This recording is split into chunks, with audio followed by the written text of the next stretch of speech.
이니라. 아멘. 오늘은 성령의 보내심을 받아라는 제목으로 하나님의 말씀을 함께 나누겠습니다. 우리는 지난주에 안디옥 교회가 성령의 음성을 듣고 바나바와 사울을 따로 세워 금식하며 이제 선교사로 파송하는 그런 장면을 우리가 함께 살펴보았습니다. 어떻게 보면 이 초대 교회의 공식적인 선교사 파송이라고 할 수 있을 것입니다. 예루살렘 교회에 의해서 복음이 예루살렘에서 온 유대로, 그리고 사마리아로, 또 그 외에 여러 지역으로 퍼져갔지만, 그러나 그것은 자발적이라기보다는 외부의 박해로 인해서 예루살렘에 큰 박해가 일어났을 때에 그 박해를 피해 흩어지면서 예루살렘에만 머물러 있었던 복음이 온 유대로, 사마리아로, 또 여러 지역으로 전해지게 되었습니다. 그런데 이제는 교회가 성령의 보내심을 받아서 금식하고 기도하며 안수하여 자발적으로, 그리고 어떻게 보면 처음으로 공식적으로 선교사를 파송하고 있습니다. 여러분, 한번 그 당시를 한번 생각해 보십시오. 당시가 로마 시대잖아요, 그죠? 복음이 예루살렘에서 시작이 되었지만, 우리가 생각할 때는 베드로가 한번 설교할 때 3,000명이 5,000명이 주께로 돌아오고 놀라운 그런 역사를 우리가 보게 되지만, 그 당시 전체 세계에 비해서는 사실은 보잘것없는 것이 기독교였습니다. 그런 거대한 이 열방을 향해서 어떻게 보면 공식적으로 첫 선교사 두 사람이 파송받고 있습니다. 그러나 여러분, 우리가 기억해야 할 것은 예수님의 그 천국 비유 중에 여러 비유가 있지만 겨자씨 비유를 여러분 기억하실 것입니다. 겨자씨는 우리 눈으로 보기에도 확인하기가 쉽지 않은 그런 작은 씨앗인데, 그 겨자씨가 땅에 심겨져 큰 나무로 자랄 때에 많은 새들이 그 가지에 깃든다라고 그렇게 말씀하고 있습니다.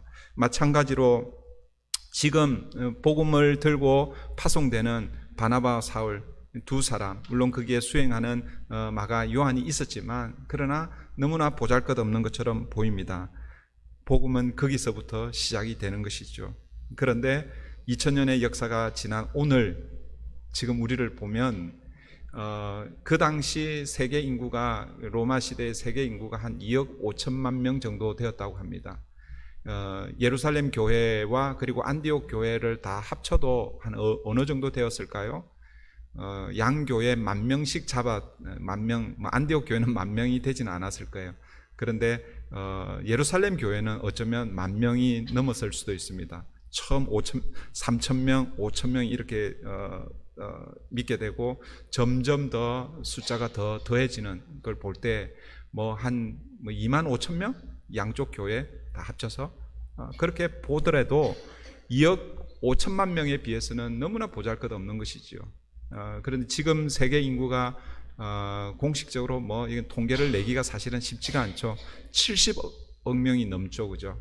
그런데 기독교 인구를 정확하게 추산을 할 수는 없지만 약 한 25%에서 한 30%, 많게는 한 33%까지 기독교 인구를 잡습니다. 물론 여기 기독교 인구는 우리 개신교만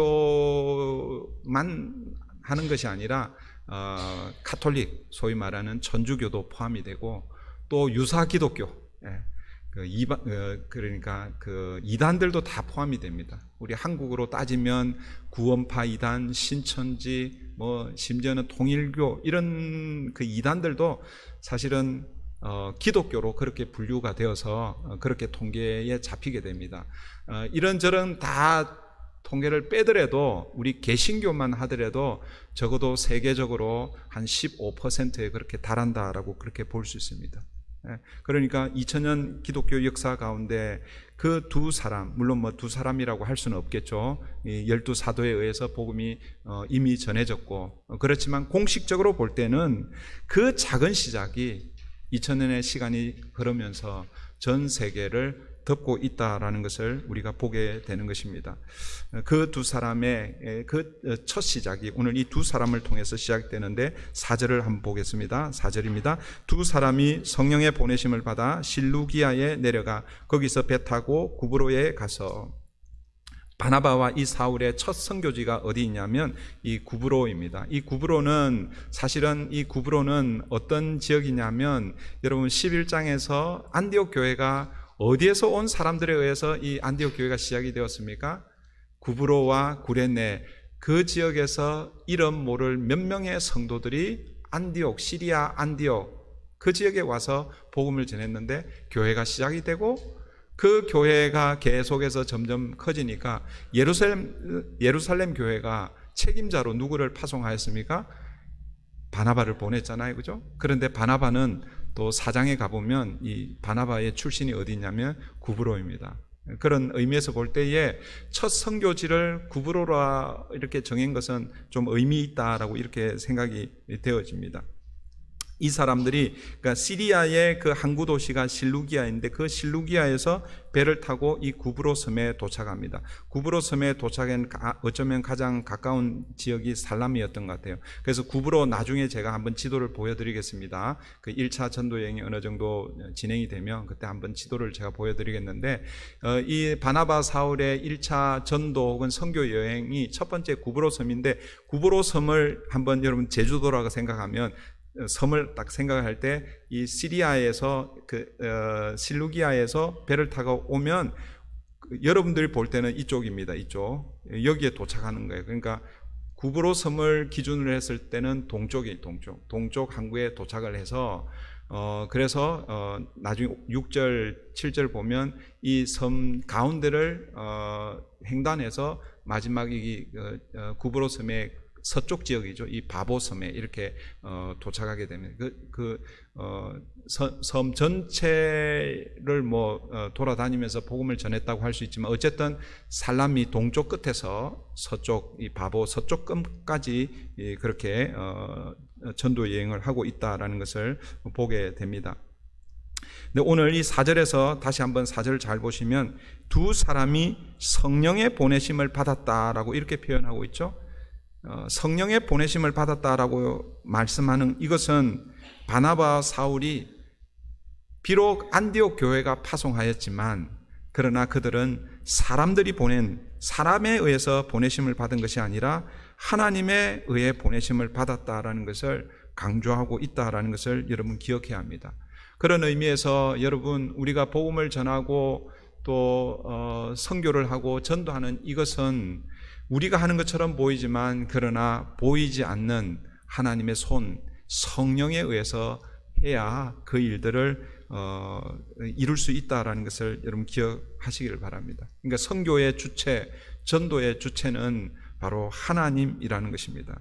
바나바와 사울은 이 구브로의 살람이라는 곳에 도착해서 제일 먼저 유대인의 회당에서 복음을 전하고 있습니다. 5절입니다. 5절 우리 다 같이 한번 읽어볼게요. 시작. 살라미에 이르러 하나님의 말씀을 유대인의 여러 회당에서 전할세 요한을 수행원으로 두었더라. 여러분, 이 살라미에 유대인의 회당이 여럿 있었다라고 이렇게 표현하고 있습니다. 유대인의 회당이 여럿 있었다라는 이 말은 이 구브로 섬에 유대인들이 그러니까 디아스포라 유대인들이 많이 살고 있었다라는 그런 의미입니다. 그리고 이 전도팀이 제일 먼저 회당에 먼저 찾아가서 복음을 전했다. 이 말은 앞으로도 우리가 계속해서 보게 되겠지만 이 전도팀들이 그 지역에 유대인들이 모이는 회당이 있는지 없는지 살펴보고, 회당이 있으면 제일 먼저 회당에 가서 복음을 전했습니다. 이게 사도 바울의 그 전도팀의 전도 전략이라고 볼 수 있겠죠. 왜 회당에 가서 먼저 그렇게 복음을 전했을까? 물론 이방인들에게도 이 복음이 필요하지만, 그동안 유대인들에게 하나님께서 약속하신 그 메시아가, 구약에 약속했던 그 메시아가 하나님의 약속의 성취로 오신 분이 예수라는 것을 설명하기 위해서라고 볼 수 있겠죠. 여러분, 회당은 여러분들이 이미 잘 아시겠지만 구약 시대에 유대인들이 포로로 잡혀갔을 때에, 그리고 성전이 무너지고 더 이상 성전에서 하나님 앞에 예배하지 그런 못할 시기에, 그때 그들의 유대인의 정체성을 잃어버리지 않기 위해서 성인 남자 10명 이상이 모이면 회당이라는 것을 만들 수 있었고, 거기에서 모여서 율법 교육을 받고 또 하나님께 예배하는 그런 장소가 바로 이 회당이었습니다. 그 회당에 유대인들이 모일 때에 그들은 이미 구약의 말씀에 익숙해 있고, 그리고 그 구약의 말씀에 익숙해 있는 그들에게 하나님께서 약속하신 메시아가 바로 예수다, 복음을 전할 수 있는 그런 기회가 있었기 때문에 사도 바울과 그 선교팀들은 제일 먼저 회당을 찾아서 복음을 전했다라는 것이죠. 바나바와 사울의 이 첫 사역지인 구브로에서 아마 오늘 본문에서는 그 많은 일들이 있었겠지만 오늘 본문에서는 한 사건만 우리에게 알려주고 있습니다. 그 내용이 이제 6절 이하부터의 사건이죠. 6절 7절을 한번 보십시오. 온 섬 가운데로 지나서, 그러니까 살라미에서 지금 온 섬 가운데를 지나가는 거예요. 바보에 이르러, 이 바보는 아까 제가 말씀드린 대로 구브로 섬을 기준으로 해서 보면 지중해 이 왼쪽 서쪽 지역입니다. 거기에 이르렀는데 거기에 누가 있느냐 하면 바예수라 하는 유대인 거짓 선지자인 마술사를 만나니 그가 총독 서기오 바울과 함께 있으니 서기오 바울은 지혜 있는 사람이라 바나바와 사울을 불러 하나님의 말씀을 듣고자 하더라. 이 바보라는 지역에 그 당시 그 구브로 섬을 다스렸던 총독의 관저가 있었던 곳입니다. 거기에 이 지금 총독 서기오 바울을 만나게 됩니다. 이 바울과 똑같은 이름을 가진 이 총독인데, 그런데 이 사람이 이 바나바와 사울이 전하고 있는 하나님의 말씀에 관심을 가지고 그 말씀을 들으려고 하고 있었습니다. 그런데 이제 문제는 그 옆에 누가 항상 따라다니고 있었습니까? 바예수라고 하는 이 사람이 따라다니는 거예요. 그리고 뭐예요? 이 총독이 하나님의 말씀을 듣지 못하도록 그렇게 방해하고 있다라고 말씀하고 있습니다. 여러분, 이 바예수라는 것은 원래 이 유대인들의 이 바라는 것은 아들이라는 그런 뜻입니다. 그러니까 바예수라는 것은 예수의 아들이라는 이름이 그 뜻입니다. 그래서 이 사람, 이 거짓 선지자 이 사람의 이름이 바예수였는지 아니면 또 다른 이름이 있었는지는 사실은 조금 우리가 잘 알 수가 없습니다. 우리 복음서에 보면 예수님께서 우리 마가복음 8장에서 예수님께서 가이사라 빌립보의 제자들을 데리고 가서 사람들이 나를 누구라고 하느냐라고 그런 질문을 던졌잖아요, 그죠? 그래서 사람들이 이러쿵저러쿵 예수를 가리켜서 이렇게 대답합니다라고 할 때에, 그러면 너희는 나를 누구라 하느냐? 그럴 때에 베드로가 뭐라고 대답합니까? 주는 그리스도시요. 마가복음에서는 주는 그리스도시니이다 여기까지만 나와 있고, 마태복음 16장에 가면 주는 그리스도시요 살아계신 하나님의 아들이십니다 라고 그렇게 대답하죠. 그때 그 시몬을 향해서 예수님께서 이렇게 표현합니다. 바요나 시몬아 내가 복이 있도다 이렇게 얘기합니다. 여기서 바요나가 똑같은 바예수와 같은 표현입니다. 그러니까 이 말은 어떤 의미냐면 요나의 아들 시몬아 내가 복이 있다라는 그런 의미죠.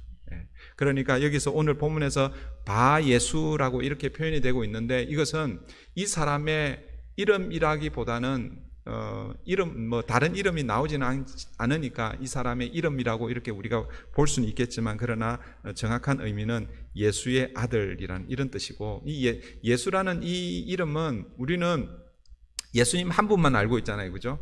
우리는 예수님 한 분만 알고 있는데 이 당시에 예수라는 이름은 흔한 이름이었습니다. 그러니까 예수라는 이름이 아주 좋은 이름이었어요.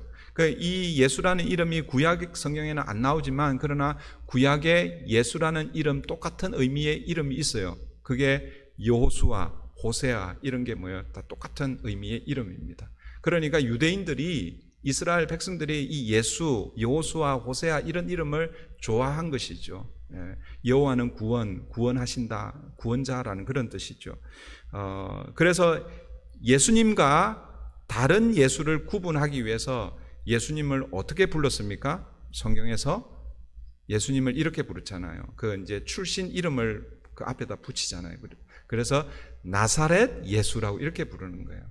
그 말은 뭐냐면 만약에 예수님이 한 분밖에 없었으면 굳이 나사렛 예수라고 그렇게 부를 이유가 없습니다. 그러니까 여러 예수가 있으니까 우리가 믿는 그 예수를 어떻게 부르는 거예요? 나사렛 예수, 나사렛 출신의 예수라고 그렇게 부르는 것이죠. 이 사람이 왜 바예수라는 이름을 가지게 되었는지는 모르지만 어쩌면 그 예수님이 이 땅에 오셔서 많은 이적을 일으키시고 뭐 그렇게 했기 때문에 자기가 마술사이기 때문에 예수와 같은 그런 능력을 행하기를 원해서 자기가 그렇게 자기의 별명을 붙였는지 아니면 부모가 진짜 예수여서 예수의 아들이라고 그렇게 불렀는지 우리는 뭐 잘 알 수는 없습니다. 그냥 이제 유추만 하는 것이죠. 그러나 어쨌든 이 바 예수를 유대인의 거짓 선지자라고 그렇게 표현하고 있고 마술사라고 그렇게 소개하고 있습니다. 그런데 우리가 생각하는 그런 마술사로 생각하면 안 됩니다. 우리 TV에서 나오는 그런 마술사는 다 눈속임을 하는 거죠. 여러분 그 TV에서 마술 진짜 잘하는 이런 사람들 보면 정말 신기하죠. 근데 그게 다 속임수입니다. 제가요 옛날에 한국에 있을 때 마술을 좀 해봤어요. 전문적으로 한 게 아니라 마술을 어떻게 하게 되었냐면 그 우리 이제 큰 아들이 이제 유치원에서 유치원을 다니고 있을 때 유치원 이제 연말이 되면 유치원 무슨 발표를 하는데 부모하고 같이 하도록 그렇게 하는 거예요. 그래서 어떤 가정은 이제 가족이 나와서 그 이제 선교원이니까 교회에서 하는 거니까 선교원이니까 뭐 찬양하는 그 가족도 있고 또 율동하고 뭐 장기자랑 비슷하게 그렇게 하는데 제가 뭐 할 줄 아는 게 없어가지고 뭘 할까 생각하다가 아이들한테 마술 좀 보여줘야 되겠다. 그때 생각해 보면 참 그때 제가 목사였는데도 철이 없었던 것 같아요. 그런데 제가 마술을 이제 그때 어떻게 했냐면요, 마술은요 돈을 많이 들이면 많이 들일수록 눈속임을 잘할 수 있습니다. 그러니까 기술이 있으면 손놀림을 빨리 기술을 익혀야 되는데 그렇게 못하면 돈을 많이 들여가지고 기계를 그러니까 그 물품을 사요. 물품을 사가지고 그렇게 하는데 그게 제가 보니까요 다 그게 이게 다 짜고 치는 고스톱이에요. 그리고 아이들이니까 얼마나 속이기가 쉽습니까? 예. 근데 우리 TV에서 나오는 마술사들도요 여러분 진짜로 믿으면 안 돼요. 그거 전문적으로 여러분들의 그러니까 손이 여러분들 눈보다 더 빨라가지고 여러분들을 속이는 거예요. 그러니까 그래서 오늘 본문에 나오는 이 마술사를 그런 마술사로 생각하면 안 됩니다. 그러니까 이 당시의 마술사는 우리가 생각하는 그런 마술사가 아니라 어떤 마술사냐면 이 헬라어로 이 마술사를요 마고스라고 하는데 이 마고스라는 이 단어가 예수님이 출생했을 때 그 동방의 박사들이 예수님의 그 탄생을 경배하기 위해서 왔잖아요, 그죠? 그 동방의 박사들을 일컬어서 마고스라고 그렇게 불렀습니다. 그러니까 그 사람들도 마술사라기보다는 사실은 그 사람들은 뭐예요? 그 별을 관찰하는 점술사, 뭐 이런 오늘 우리로 얘기하면 사실은 과학자에 가까운 그런 사람들이죠. 그런 별의 움직임 혹은 자연의 현상의 움직임을 오랫동안 관찰하면서 날씨가 어떻게 될 것이고 그리고 앞으로 어떤 일이 일어날 것이고 이런 그 미래의 일들을 예측했던 사람들이 이런 마고스라는 것이죠. 그러니까 지금은 뭐 오히려 과학이 훨씬 더 많이 관여를 하지만 그 당시에는 이런 천문학이나 점성술 오늘 우리로 하면 그런 과학이 좀 미신적인 것과 이렇게 결합이 되어서 이런 마술사들이 미래를 예측하고 그래서 거기에 신뢰하는 사람들이 그것을 가지고 이제 그렇게 하는 것이죠. 그런데 오늘 본문에 이 서기오 이 총독이 자기 옆에 그런 사람들을 두고 뭐예요? 어쩌면 그 구브로 섬을 다스리지 않았을까 그렇게 생각이 되어집니다. 그런데 그런 그가 이 서기오 총독이 바나바와 사울을 통해서 하나님의 말씀을 들으려고 하고 있습니다. 그런데 이때 바예수라는 이 거짓 선지자가 어떻게 하고 있습니까? 8절 보십시오. 8절. 이 마술사 엘루마는 이 이름을 번역하면 마술사라. 그러니까 마술사라는 게 두 번 반복되고 있죠. 그러니까 어떤 학자들은 이 엘루마라는 이것은 그 당시 아마 그 구브로 그 지역에서 총독 옆에서 어떤 직책을 수행하던 어떤 직책이었을 것이다라고 이렇게 해석하시는 분들도 있습니다. 그런데 오늘 본문에서는 그것을 마술사라고 이렇게 표현하기에 아마 이 엘루마라는 이 단어는 그 당시 아람어로 엘루마였고, 그것을 이제 번역을 하면 마고스, 그다음에 뭐 이 마술사라고 그렇게 이제 번역을 할 수 있을 것입니다. 근데 이 엘루마가 그들을 대적하여, 바나바와 사울을 대적하여 총독으로 믿지 못하게 힘쓰니, 그러니까 하나님의 말씀 복음을 믿지 못하도록 힘쓰고 있다라고 이렇게 표현하고 있습니다. 결국 뭐예요? 이 엘루마 마술사는 하나님의 말씀 복음을 듣지 못하도록 그들 가운데 서서 막아서고 있다라는 것이죠. 바예수가 어떤 뜻이라고요? 원래 의미는 바예수는 예수의 아들이라는 그런 의미입니다. 그걸 다르게 표현하면 구원자의 아들, 뭐 구원자라는 그런 의미입니다. 그런데 여러분, 구원을 받으려면 무엇을 받아야 되는 거예요? 무엇을 깨달아야 되는 거예요? 무엇을 영접해야 되는 거예요? 복음을 영접해야 되죠. 복음의 핵심, 복음의 중심, 예수 그리스도를 구주로, 주님으로 영접할 때에 구원을 얻게 되는 것입니다. 하나님의 자녀가 되는 것입니다. 그런 이름을 가지고 있는 이 바예수라는 이 사람이 지금 서기오 총독 앞에, 구원이 문턱 앞에 서 있는 거예요. 바나바 사울의 그 복음 메시지를 듣고 그 복음을 받아들이면 이 사람이 구원을 받게 되는데, 그런데 바예수라고 하는 이 엘루마, 이 마술사가 하나님의 말씀, 복음을 듣지 못하도록 방해하고 있습니다. 사랑하는 성도 여러분, 지금 서기오 이 총독이 서 있는 자리가 어디입니까? 물리적으로 보면 지금 엘루마와 그리고 또 뭐예요? 바나바와 사울 두 사이에 서 있죠. 그러나 이것을 우리가 영적 눈으로 보면 악의 세력을 대변하는 엘루마와 하나님 나라 그리고 구원을 대변하는 바나바와 사울 사이에 지금 이 서기오가 서 있다라는 것을 여러분 기억을 하십시오. 이것은 오늘 우리에게도 동일하게 나타날 수 있는 현상입니다. 우리가 복음을 전할 때에 그 복음이 다른 사람들이 복음을 술술술 이렇게 받아들입니까? 그렇지가 않죠. 10명에게 복음을 전하면 그 중에 1명 겨우 받을까 말까 하는 것입니다. 물론 아직 때가 아니기 때문에 그렇다고 할 수 있지만, 그러나 우리 눈에 보이지 않는 영적 세력이 방해하고 있다는 것을 우리가 기억해야 합니다. 여러분, 복음을 전할 때에 그 복음에 방해하는 악한 세력이 영적 전쟁이라고 할 수 있겠죠. 영적 대결이 일어난다라는 것입니다. 여러분, 이것이 우리는 그걸 잘 피부로 느끼지 못하지만 그러나 실제 한다라는 거예요. 우리가 왜 그걸 잘 못 느낄까요? 우리가 잘 못 느끼는 이유 여러 가지가 있겠지만 가장 큰 이유는요, 우리가 복음을 전하지 않기 때문에 그렇습니다. 저를 포함해서 우리가 복음을 전하지 않기 때문에 이 영적 대결, 능력 대결을 우리가 잘 경험하지 못하는 것이죠. 그러나 여러분, 내가 경험하지 못한다고 해서 없다, 아니다라고 이렇게 말하면 안 됩니다. 제가 여러 번 말씀드렸죠. 여러분들이 이해하지 못하는 일들이 세상에서 얼마나 많이 일어나는지 몰라요. 여러분들이 이해하지 못하면 그것이 없는 것입니까? 그것이 틀린 것입니까? 아닙니다, 여러분.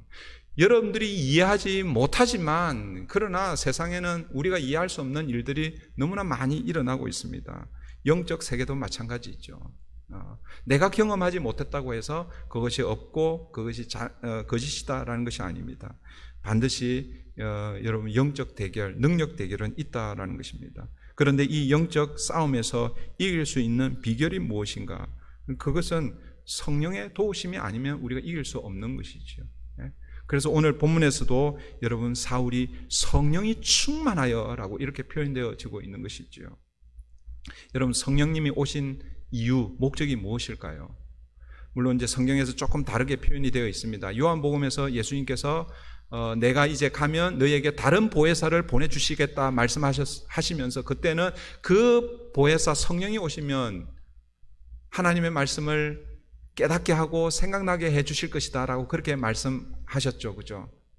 그런데 사도행전에서 예수님께서 사도행전 1장 8절 거기에서는 성령을 보내주시는 목적을 어떻게 표현하고 있습니까? 오직 성령이 너희에게 임하시면 너희가 권능을 받고 능력을 받는데, 그런데 그 권능, 그 능력을 어디에 사용해야 되는지를 분명하게 보여주고 있습니다. 여러분, 우리는 가끔씩 성령이 오면 뭔가 큰 일을 하는 것처럼 그렇게 우리가 생각하고 성령을 달라고 그렇게 기도하는데, 여러분, 성령은 여러분들이 원하는 어떤 그 소원이나 어떤 하고 싶은 그 일을 이루도록 하기 위해서 하나님 성령을 보내시는 게 아니에요. 성령이 오시는 목적은 다시 사도행전 1장 8절 잘 보십시오. 오직 성령이 너희에게 임하시면 너희가 권능을 받고 예루살렘과 온 유대와 사마리아와 땅끝까지 이르러 내 증인이 되리라. 성령이 오시는 목적은 결국 뭐예요? 우리를 복음의 증인으로 삼게 하기 위해서 우리에게 능력을 주시는 것입니다. 여러분, 소원 성취하도록 하기 위해서 성령을 보내주시는 것이 아니라 복음이 이 영적 세계, 영적 대결, 이 악한 세력과의 이 복음이 싸워야 되는데, 그때 하나님은 우리를 통해서 그 복음이 전달되도록 하기를 원하시는데, 그때 성령이 우리에게 능력을 주셔서 그 영적 싸움을 하도록 그렇게 하기 위해서 성령을 주셨다라는 것이죠. 그런 차원에서 여러분, 성령을 구하시고 성령의 도우심을 받고 복음을 전하는 것이죠. 사도 바울이 지금 그렇게 복음을 전하고 있습니다. 복음을 전한다기보다는 영적 싸움을 지금 하고 있죠. 9절을 보십시오. 9절입니다. 우리 9절, 바울이라 하는 사울이 성령이 충만하여 그를 주목하고. 사울이 얼마나 이 머리가 좋고 많이 배우고 지식이 얼마나 많은지 몰라요. 그런데 사울은요, 그의 배경, 그의 지식을 붙들고 그를 주목하는 것이 아니라 성령의 충만함, 성령에 사로잡혀서 그를 보고 있습니다. 오늘 본문에서 이제 지난번 주에 제가 말씀드렸지만 이 사울이 이제 바울로 처음 등장하고 있죠. 그러니까 이름이 바뀌어지고 있습니다. 이름이 바뀌는 여러 가지 이유가 있겠지만 두 가지 정도로 한번 생각해 볼 수 있을 것입니다. 사울이 이제 바울로 이름이 바뀝니다. 왜 이름을 이렇게 바꿨을까? 저는 한 두 가지 정도 의미가 있다고 생각하는데, 첫 번째는 사울 자신을 위해서, 이제 바울이 됩니다. 바울 자신을 위해서 이름을 바꾸었을 것이다. 여러분, 사울이란 이 이름은 유대식 이름이라고 그랬죠. 그래서 베냐민 지파의 가장 훌륭한 사람이 누구였어요? 그 당시로 볼 때는 그 베냐민 지파에서는 사울 왕이잖아요, 그죠? 사울 왕. 그런데 이 바울이라는 이 말은 유대식 이름이 아니라 헬라식 이름, 로마식 이름입니다. 로마식 이름인데, 근데 이제 의미가 공교롭게도 이제 뜻이 반대의 개념입니다. 반대의 뜻이 있습니다. 그러니까 사울이라는 이름의 뜻은 크다라는 뜻이 있습니다. 큰 자라는 그런 뜻이고, 바울은 작은 자, 작다라는 그런 의미가 있습니다. 그러니까 여러분 보세요.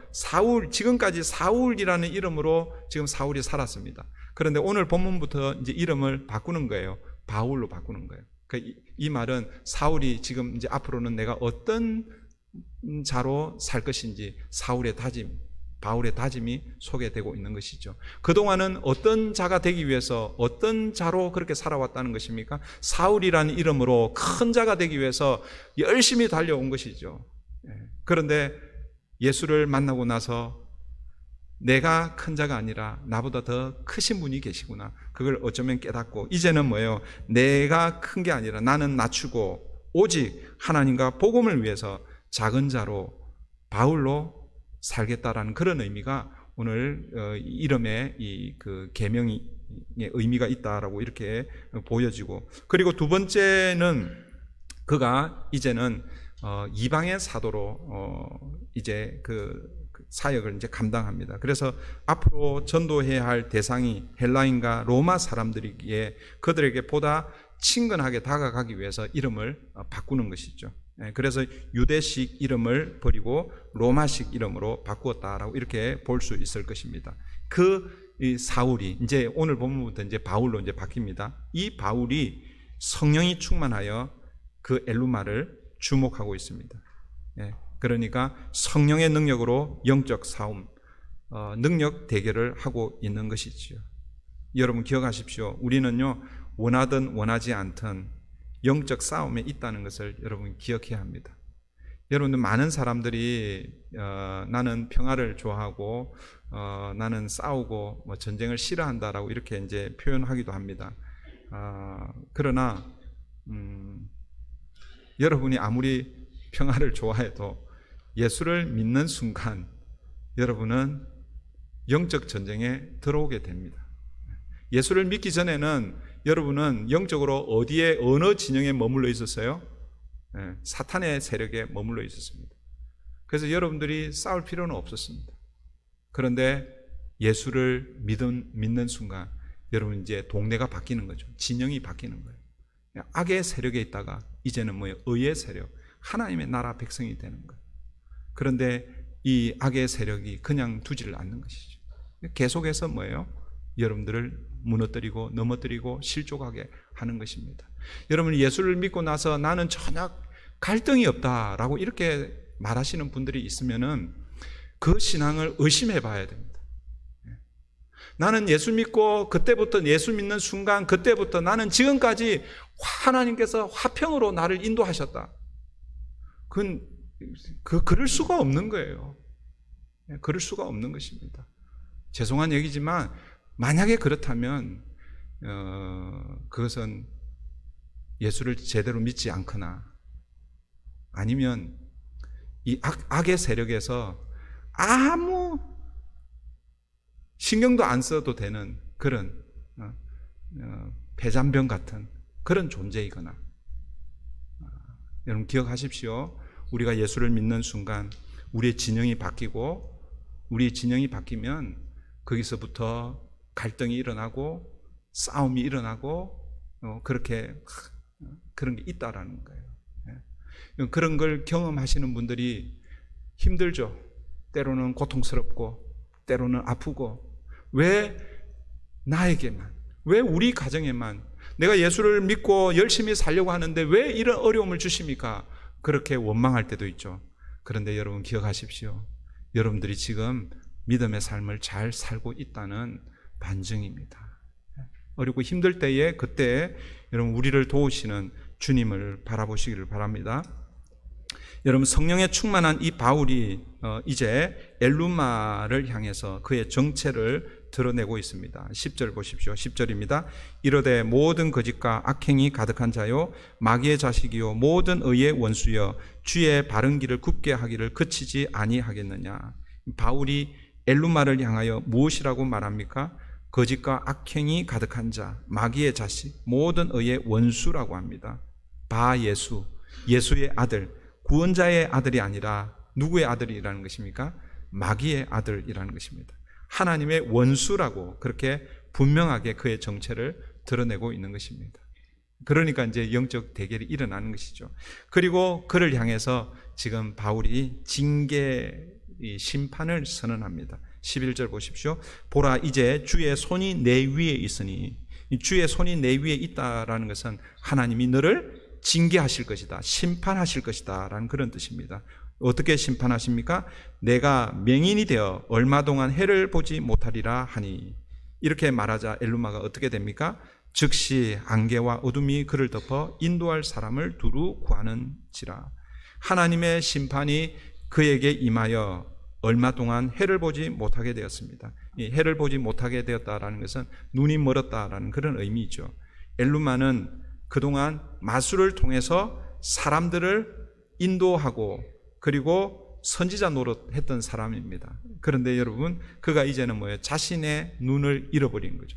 자신의 눈이 멀어버려서 자신을 인도할 사람을 구한다라고 더 이상 보이지 않으니까. 그동안에는 다른 사람을 자기가 인도했다고 생각했는데 이제는 자기가 그러니까 눈이 멀어서 자기를 인도할 사람을 구하고 있는 것입니다. 하나님께서 바울을 통해서 엘루마에게 이렇게 강력하게 대적하고 심판하는 이유가 무엇일까? 저는 오늘 여기에 의미를 두고 여러분 이 두 가지를 우리가 같이 기억하고 또 이 두 가지를 위해서 또 헌신되는 저와 여러분 되면 좋겠습니다. 왜 하나님께서 이 엘루마를 이렇게 다루고 계시는가? 크게 두 가지인데, 근데 이거 잘 보면 한 가지예요. 한 가지인데 나누자면 두 가지로 나눌 수 있습니다. 첫 번째는 왜 엘루마, 이 거짓 예언자, 거짓 선지자, 이 마술사를 이렇게 징계하시는가? 첫 번째는 복음 때문이죠. 복음의 진리 때문이고, 두 번째는 영혼을 사랑하는 그 영혼 구원을 위해서 하나님께서 그렇게 하시는 것입니다. 그러니까 이게 두 개가 사실 같은 의미입니다. 복음이 바르게 선포되어야 죽어가는 영혼들이 주께로 돌아오는 거예요. 그래서 복음을 전하고 생명을 살려내는 것. 이 목적 때문에 지금 하나님께서 바울을 통해서 엘루마를 지금 징계하고 심판하고 있다라는 것입니다. 여러분, 엘루마를 징계하고 나니까 어떤 일이 일어납니까? 12절 보십시오. 우리 12절 다 같이 읽습니다. 시작. 이에 총독이 그렇게 된 것을 보고 믿으며 주의 가르치심을 놀랍게 여기니라. 엘루마를 징계하자 엘루마 때문에 막혀 있었던 복음이 이제는 뭐예요? 총독에게 흘러가는 거예요. 그리고 총독은 그 복음을 믿고 주의 가르치심을 놀랍게 여겼다라고 말씀하고 있습니다. 이걸 다르게 표현하면 하나님이 이 서기오 총독, 이 영혼을 구원하기 위해서 지금 엘루마를 소위 말해서 제거하는 것이죠. 물론 죽이지는 않으셨지만 그를 눈멀게 해서 그 사건을 보면서 뭐예요? 바나바와 바울이 전하는 이 복음이 서기오 총독에게 들어가게 됩니다. 영혼 구원이 일어나는 것입니다. 복음의 진리를 지키기 위해서, 그리고 한 영혼을 구원하기 위해서 하나님은 엘루마를 이렇게 다루신 것입니다. 그런데 오늘 본문 11절을 우리 다시 한번 자세히 보시면 하나님은 총독의 영혼만 사랑한 것이 아니라 엘루마의 영혼도 사랑하셨음을 우리가 짐작할 수 있습니다. 11절을 우리 다시 한번 볼게요. 11절입니다. 보라, 이제 주의 손이 내 위에 있으니 내가 맹인이 되어 얼마 동안 해를 보지 못하리라 하니 즉시 안개와 어둠이 그를 덮어 인도할 사람을 두루 구하는지라. 분명히 하나님은 엘루마를 지금 징계하고 계시죠. 그리고 그 결과로 어떻게 되었습니까? 눈이 멀었잖아요. 그죠? 그런데 전제가 달려 있습니다. 어떤 전제가 달려 있습니까? 얼마 동안 해를 보지 못하리라. 그러니까 지금 이 엘루마가 영원히 맹인이 된다는 그런 의미가 아닙니다. 이 얼마 동안이 얼마의 기간인지는 모르지만 그러나 뭐예요? 그 기간이 지나면 다시 보게 된다는 그런 의미이죠. 여러분, 이 얼마 동안 혹은 잠시 맹인이 된다는 이것은 어떤 의미가 담겨 있습니까? 그 맹인이 된 그 얼마 동안, 그 잠시 동안 자기의 자신을 돌아볼 수 있는 기회를 하나님께서 주시는 것이다 라고 그렇게 우리가 볼 수 있습니다. 사랑하는 성도 여러분, 이 지금 엘루마 이 사람이 지금 눈이 머는 이 장면을 통해서 여러분 누가 연상이 됩니까? 네? 우리 사도행전을 쭉 살펴봤으면 누가 한 사람이 탁 연상이 돼야 되잖아요. 그죠? 네, 바울이 연상이 되잖아요. 그죠? 여러분, 사도 바울이 전에 어떤 사람이었습니까? 사도 바울도 예수님을 만나기 전에는 교회를 핍박하고 예수 믿는 자를 잡아 옥에 가두고 죽이려고 했던 사람입니다. 복음의 진리를 막아섰던 사람이죠. 여러분, 바예수, 이 엘루마와 단순 비교해 볼 때 사실 사도 바울이 더했으면 더했지 덜하지 않습니다. 물론 바예수의 그 삶이 자세하게 나와 있지는 않지만 우리가 성경에 나타난 것을 단순 비교해 보면 사울이 어떤 자인지 훨씬 더 우리 무게를 만약에 저울에다가 이 사울과 이 엘루마의 그 악행을 이렇게 무게를 우리가 달 수가 있다고 하면은 달아보면 누가 더 훨씬 더 무거운 죄를 범하고 있습니까? 사울이죠. 사울. 스데반을 죽이는데 앞장섰고 그 이후에 예수 믿는 자들을 잡아 옥에 가두고 죽이려고 그 위임장까지 받아서 다메섹까지 갔던 사람이 바로 사울입니다. 그런데 그때 그가 뭐예요? 눈이 멀는 그런 장면이 있잖아요. 그죠? 그리고 여러분 사도행전 9장 한번 살펴보십시오. 사도 바울도 눈이 멀어서 자기 스스로 움직일 수가 없어서 다른 사람의 부축, 인도를 받아서 갔다라고 그렇게 표현하고 있습니다. 오늘 본문에도 보면 비록 이 사람이 거짓 선지자고 말술사였지만 그러나 하나님께서 그에게 얼마 동안 눈이 멀게 하고 그리고 다른 사람들에 의해서 그렇게 인도받도록 그렇게 하고 있습니다. 여러분, 이 엘루마에게 임한 이 징계, 이 심판은 단순히 그를 심판하시는 그런 의미만 아니다라는 거죠.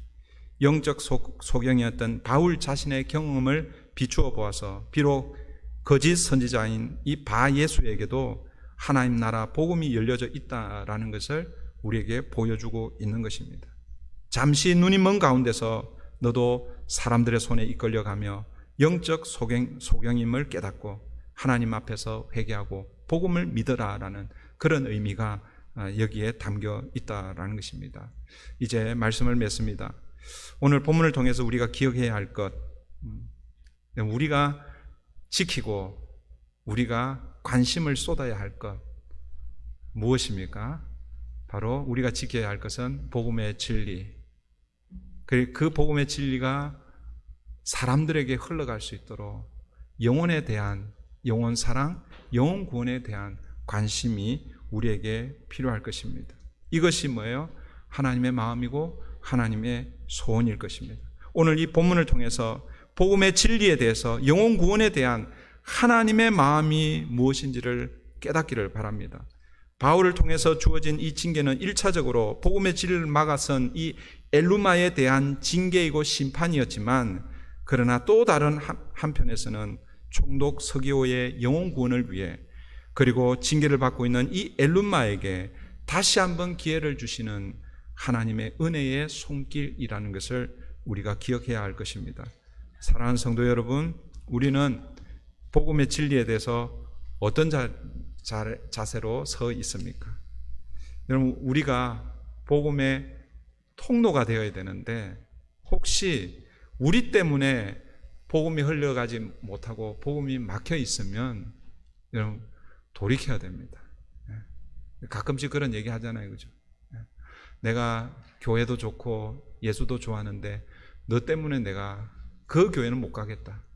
이렇게 되면 여러분 만약 그런 소리를 우리가 들었으면 안 되겠죠. 여러분 복음을 막아서는 자가 아니라 우리를 통해서 예수 그리스도의 복음이 흘러가는 복음의 통로, 보통 이 축복의 통로라 그러는데 사실은 그 축복이라는 것은 다른 게 아니에요.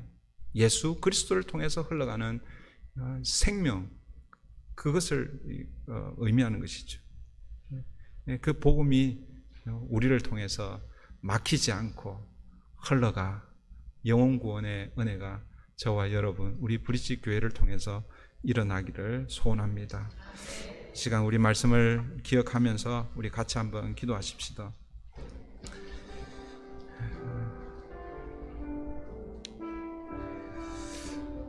우리는 바울처럼 이렇게 복음을 전하지는 못하지만 우리는 엘루마처럼 복음을 막아서는 데는 아주 도가 트일 수 있습니다. 여러분 이 시간 우리 함께 오늘 말씀을 생각하면서 혹시 내 말과 행동으로 인해서 나를 통해서 복음이 흘러가야 하는데 복음이 흘러가지 못하고 막혀 있었다면 하나님 나를 긍휼히 여겨주시고 나를 사용하여 주셔서 우리 브릿지 교회를 사용하여 주셔서 복음이 흘러가는 복음의 통로가 되는, 그래서 영혼 구원이 일어나는, 우리 교회를 통해서 하나님의 나라 백성들이 점점 더해져가는 교회 될 수 있도록 하나님 우리를 사용하여 주십시오. 나를 사용하여 주십시오. 우리 교회를 사용하여 주십시오. 이제 우리 함께 말씀을